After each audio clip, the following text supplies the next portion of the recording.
How are Ahmadis persecuted? Hi, I'm Dr. James Holt, and one example of this is in the state of Pakistan. There are elements of the Pakistani constitution that outlines Ahmadis' placement outside of Islam. Firstly, in 1974, the Second Amendment to the Constitution of Pakistan declared members of the Ahmadiyya Muslim community to be non-Muslim.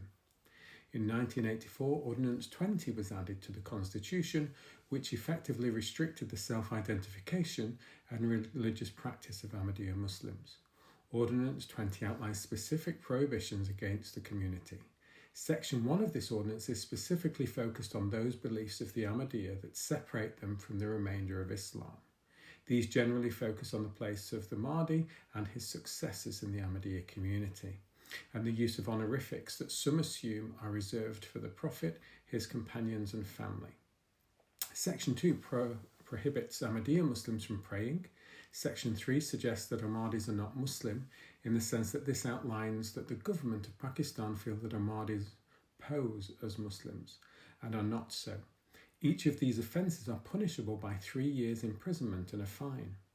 In applying for a passport or national ID card, Pakistanis are required to sign an oath declaring Mirza Ghulam Ahmad to be an impostor prophet and all Ahmadis to be non-Muslim. There are numerous other examples of anti-Ahmadiyya sentiment and actions such as mosques and people being attacked and students being expelled from their places of study. Although most prevalent in majority Muslim countries, such as Saudi Arabia and Bangladesh, there are also examples in the UK. In March 2016, Ahmadi newsagent Asad Shah, 40, was killed by a Sunni Muslim in what police termed an act of religious prejudice. In the same year, leaflets calling for death to Ahmadis were found in mosques. The mosques themselves highlighted that they were unaware of the leaflets and had not placed them there. They do remain evidence, however, of anti-Ahmadiyya feeling within aspects of Islam. But what is the response of Ahmadis? On visiting an Ahmadiyya mosque or one of its websites, a person cannot help but notice the phrase, "love for all, hatred for none."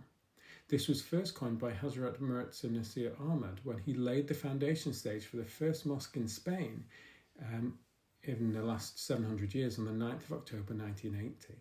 This was in the midst of the beginning of some of the laws being passed in Pakistan with regards to the Ahmadiyya community, and perhaps can be seen to have more resonance as a result. He extended it further in 2010 when there was worldwide news coverage about the possible burning of the Quran in Florida. He said, "The world needs peace, love and brotherhood.